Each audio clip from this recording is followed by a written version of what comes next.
What up, my fellow Knicks fans? This is your guy Marcellus Ease, and don't panic quite yet.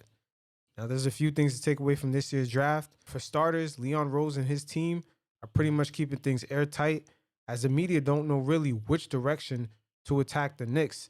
They don't know whether the Knicks are rebuilding or what are their real intentions going forward.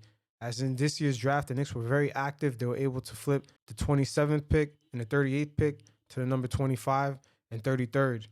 The Knicks were also trying to go after Tyrese Maxey, but unfortunately he got taken with the 21st pick by Philly. And also it was very interesting to see that they were trying to draft a traditional big in Vernon Carey, as he went one draft pick before, number 32 to the Charlotte Hornets. And then later on we seen the Knicks went over and they flipped that 33rd pick onto the T-Wolves for a future second round pick. But overall the Knicks were able to draft a dynamic power forward, and Kevin Knox and Julius Randle will definitely be on the hook next season. It'll be very interesting to see how that plays out. But I thought I'd use this segment as a nice backdrop, and I'll check in every once in a while you guys check it out. Hey, you know I am coming to you. How do you feel about the Knicks selecting Obi with the 8th pick? Well, I'll confess that listen, I like Obi. The brother's a Skywalker. He averaged 20 a game in college. His last season in college, in the 2 years that he was there, it was like 14 and then 20. Last year, nearly 70% shooting, nearly 40% shoot from three-point range. The brother's got game. I like him. I don't think it was a bad pick. My issue with the New York Knicks is that it's a guard-oriented game. You need to elevate your level of guard play. Now, Stephen A., you definitely don't know what Leon Rose has lined up. Maybe they got something lined up in free agency, or maybe they had different angles of approaching at it. And you don't know how other guys in that draft board performed, whether it be through, let's remember that there's nothing but Skype or Zoom workouts. So it's really tough to judge all this. Knowing Tom Thibodeau the way that we should know him by now, guard play is essential to anything that he wants to do. And you had that kid Tyrese Halliburton there. Now, if you're the New York Knicks, here's the argument that... Now, with Tyrese, he eventually fell 4 lower spots than where he was initially supposed to be drafted. People thought the Knicks were really going to take him. But then again, what kind of threw everyone off in this draft was that the Bulls drafted Patrick Williams at number 4, which was really unexpected. And Okongwu went number 6, especially that there wasn't that many highlights of him or just what he could really do. And he has a fractured toe. Those were the 2 surprising top early picks that kind of allowed Obi to drop to the Knicks and then Tyrese to also fall, because the next 4 teams after the Knicks didn't really need a point guard. So he fell to Sacramento at number 12. Made to me within the last 24 hours. Stephen A., watch what we're doing. Obi Toppin was arguably the best talent in the draft. We didn't expect him to fall to number 8. You remember, he was projected to be picked in the top 5. But he got picked at number 8. Number 2, this brother, they think, got a better outside shot than Halliburton. He's clearly more athletic. Number 3, they're looking at Julius Randle. This is the last year of his deal. Even though he got a deal after that, it's not fully guaranteed. It's only partially guaranteed to my... And also, judging by the athleticism, you could tell this guy right here could guard multiple positions, which would be very interesting to see. But once again, the Knicks not taking that point guard, it doesn't really matter. We don't know what they have lined up. I mean, pretty much this offseason, especially with the bubble, we seen how things pretty much played out with Daryl Morey, Doc Rivers. Guys are making deals on the low, and there's a lot of tampering going on. So we don't know what the Knicks got lined up. Understanding, all right, Bobby Porter's got a player option. You traded Marcus Morris in that 3-team deal, and you got a first-round pick because of it. So their mentality is that this dude has the potential, a Brooklyn native, Brooklyn born and bred. This Brooklyn native who's a Skywalker, who could be box office, we now have at the Garden. My issue with the New York Knicks is I respect that. I understand it. My problem is, my only problem, has nothing to do, I hope he's watching, nothing against Obi Toppin whatsoever. I know the kid's got promise, potential, he can play. I got love for him. My issue is that with the New York Knicks, you really, really needed guard play.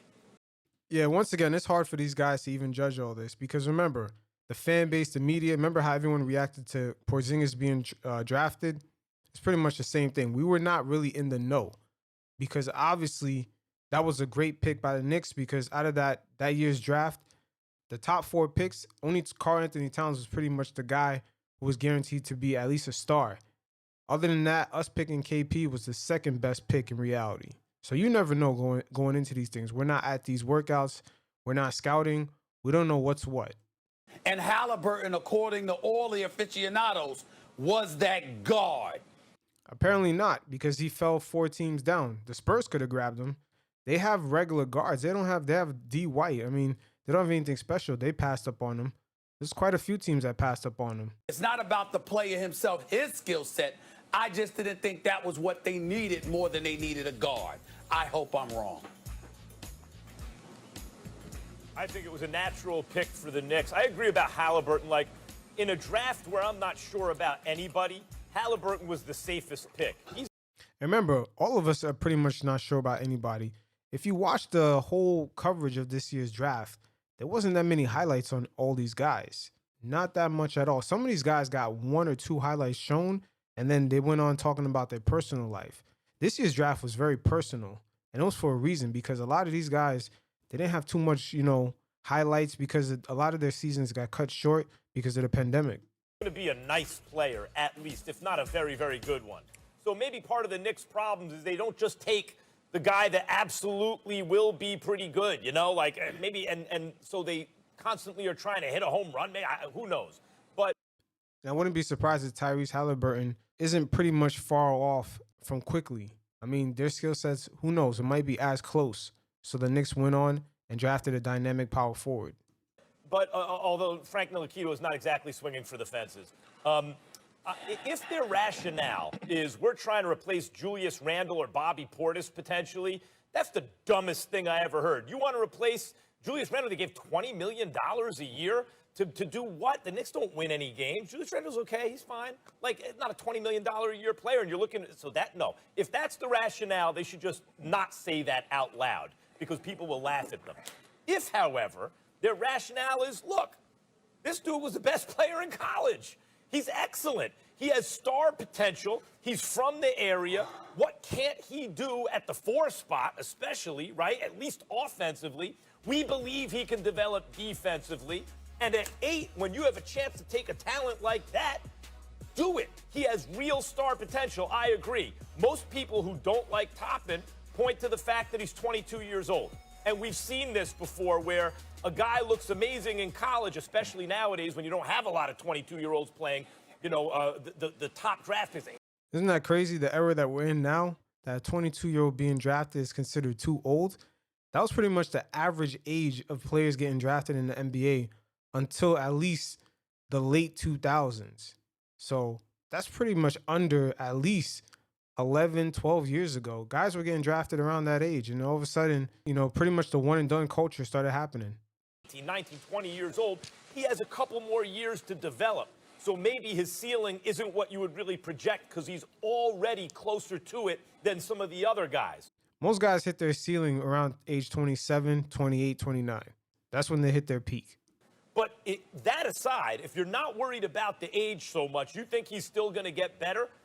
It's a natural pick for the Knicks. He was probably the best available talent, as you said, Stephen A. Even several the best available talent with actual upside. That's pretty much what it was. It's higher. He might have been the best available talent. I think it's a good pick for him. You know what? I can't believe both of you guys, Stephen A., you and Max, fellow New Yorkers, and y'all complaining? This is the best thing that the New York Knicks have done in the last 10 years. Now, the last 10 years, damn, that's false. I mean, just thinking about it, I would say getting rid of Melo at the end of his contract to OKC. Yeah, he's pretty much on the downhill as we've seen how that played out. And also drafting Porzingis, I would say, is one of the best decisions we made because Okafor, like I said, he's pretty much a bust. And, the other point guard that the Lakers got, he was pretty much up and down until, I believe, his 5th year. So pretty much KP and Karl Anthony Towns were pretty much the stars of that draft. So I wouldn't say in the last 10 years. By drafting Obi Toppin, this kid is electrifying. He's box office. He reminds me a lot of Blake Griffin when he was coming out. He's going to fill up seats. He's must-see TV.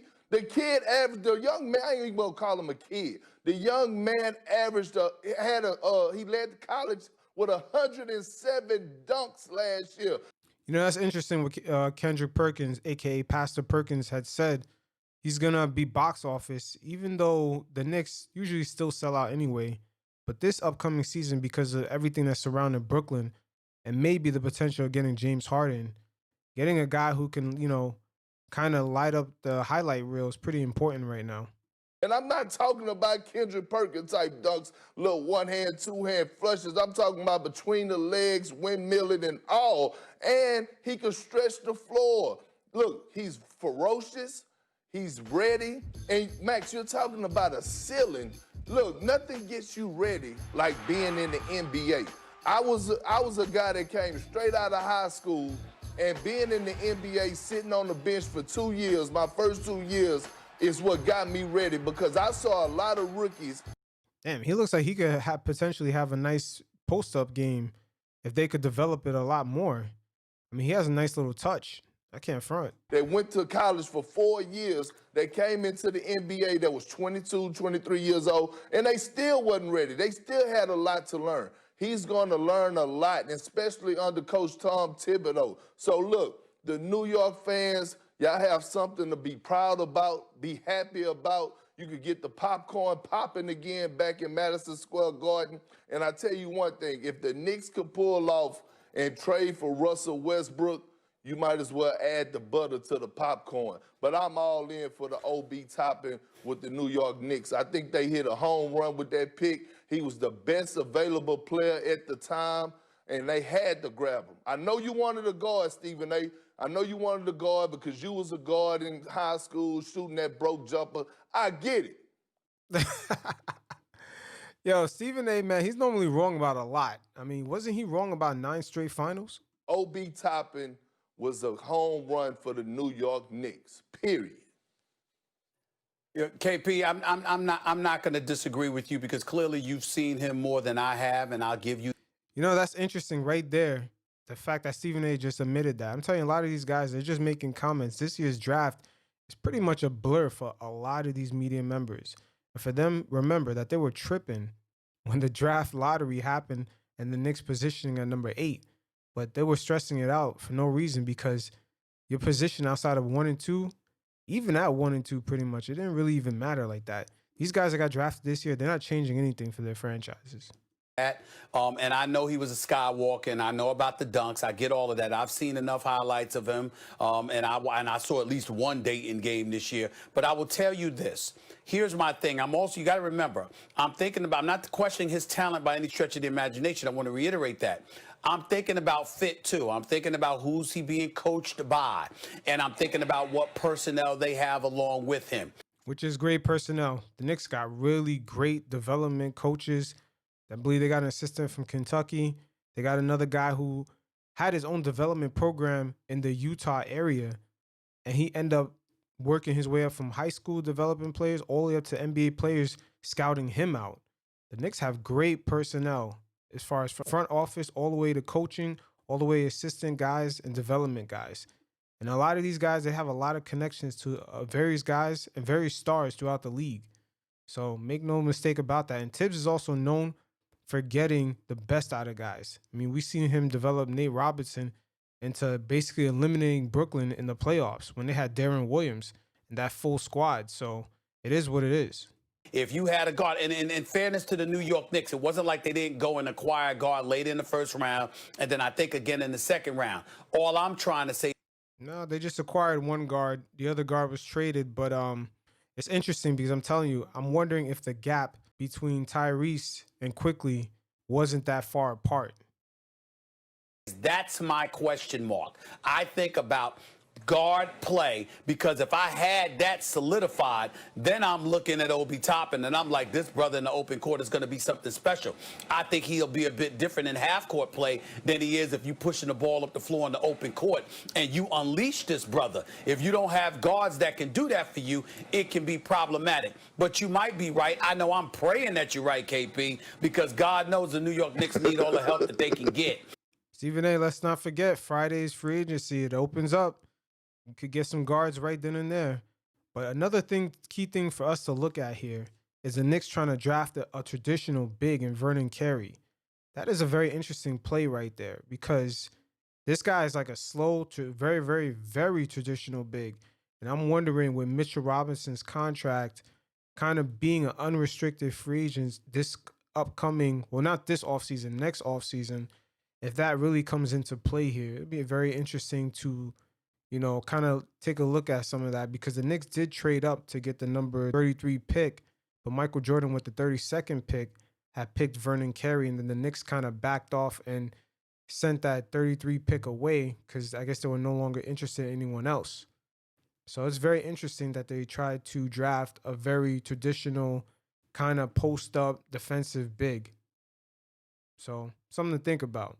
And I'm really, really praying and deferring to you and hoping that you're right. Because in fairness to Obi, I haven't seen much of him. I've only seen a little bit of him. So I hope you're right. The key that makes him different to me than just a Skywalker, than just a Skywalker and a guy who can help you in the open court and all that, is he can stretch it out to three. Perk brought it up. And that makes him a little different than your typical guy like that. The only question I have about Obi Toppin as a pick here is his age. That's it. And Perk, I'm talking about a ceiling in that if you're already 22, sometimes a 22-year-old coming out of college playing against, 19 and 20-year-olds is going to look better than he eventually really will be because he had that little advantage in development. That's the only kind of red flag.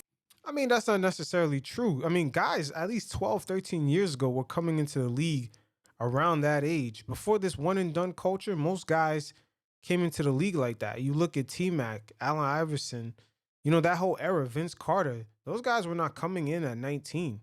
All those guys were at least in their second to third year in college. For me here is his age, but it's the natural pick for the Knicks, especially he's from the area, given what he just did and the fact that he can shoot, it's a natural pick. Max, you have to realize you don't reach your prime until the age of 27. 5 years to develop. But I'm going to tell you this. He plays with a chip on his shoulder. He plays with a certain type of tenacity. It's interesting. Kendrick Perkins kind of pointed out the same thing I said. Guys don't hit their peak until later on. He said 5 years down the road. He has a certain type of swagger about himself, and he's a dog. He's a straight-up dog. And I'm pairing him, and I'm looking at him going on alongside R.J. Barrett, who should come back better this year, who had a pretty okay season last year, but should come back better this season. And yeah, he was getting better at the end of last season. They kind of ripped him off on that rookie, all first team. Doesn't it look like Kendrick is reporting from like a church in Jamaica? You have those two as your foundation. I think the Knicks won last night by drafting Obi Toppin, and now we'll see what they'll do in free agency. But if you're a Knicks fan, you got to be excited because y'all was, y'all was at the bottom of the bottom. So really, y'all shouldn't have anything to be complaining about. Okay, both of you two, Max. That's not necessarily true. There's a lot of other teams that were way worse than us. I mean, shit, look at the Warriors. They're not exactly out of a trouble situation over there, especially with Klay Thompson potentially getting hurt and out for another year. You asked Stephen A. No, that's fair. He'll trade him for draft picks in 4 years when he wants out. I've been miserable for a long time. It's funny how Max just made that comment right there. Max, I thought he said he wasn't a Knicks fan anymore, but they always tend to always come back because, they love us on the low. But it is what it is. I would say the Knicks made the best of what they had. They did a pretty good job. It was good to see Leon Rose making a lot of moves. His communication skills are definitely up there, and it's going to help us down the road for negotiating other deals, especially on Friday when free agency starts. So it is what it is. Until next time, you guys stay safe. Peace.